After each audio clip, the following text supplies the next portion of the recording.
Alexa, play some lo-fi hip-hop music.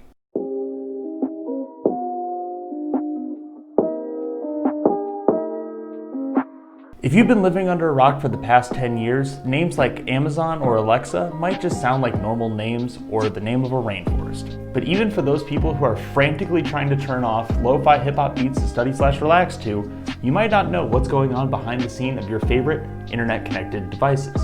Today on Future of Farce, we're going to dive into what is the Internet of Things, what makes this so special, or is this just a fad such as Laserdisc or 3D televisions? Let's see where internet-connected devices came from, where they're going, and what we can maybe learn from the future, and try to make sure that our toasters don't turn into Big Brother. Gaze upon the perfect and pure machine learning algorithm. It can adapt, learn, and improve on the fly, all in real time. And it's been used to do exactly that. It can beat the best in the world at skills that were thought to be uniquely human, such as the game Go. It can trade stocks, optimize supply chain, and presumably bring this video in front of your own eyes. This works so well because the constraints are known.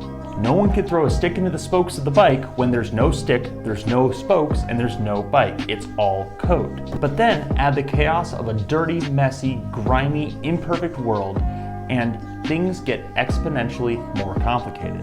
Luckily, internet-connected devices have exploded in popularity over the past decade. Trying to drive a car through a CCTV camera in the 1990s would spell your death, but add some more sensors, a higher fidelity camera, LiDAR sensors, and 5G internet connection, and you have a modern self-driving car. More sensors means more accuracy, which means more effectiveness for these computer algorithms. This means that the power of big data can be leveraged for mundane things like your vacuum or coffee maker. But these applications extend way beyond the household. Rainfall measurements, temperature data, satellite imagery are all being used to help predict annual crop yields.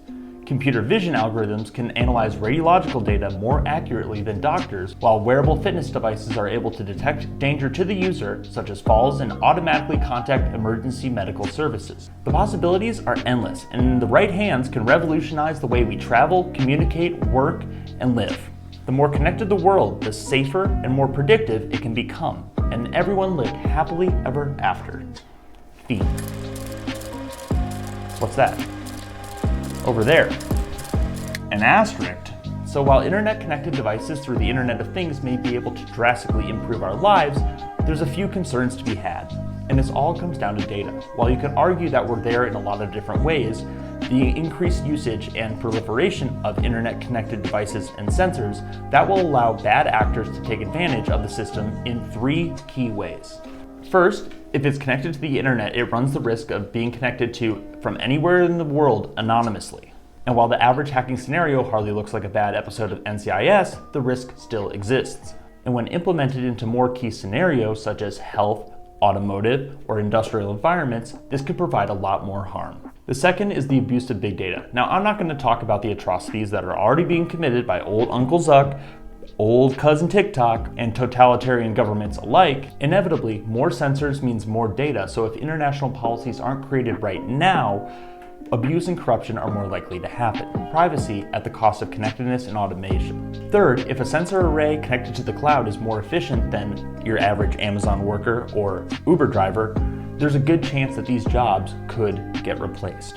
Going back to Uber, the company in its current state is not profitable, and in 2020 alone spent $400 million on the self-driving startup Aurora. They are counting on a fleet of self-driving cars to solve profitability issues. And while I doubt an internet-connected robot will be making Internet of Things videos anytime soon, I do think that it's important to understand the risks and the future of this technology. Whether you like it or not, the Internet of Things will continue to change our lives and evolve in exciting and maybe even a little scary ways.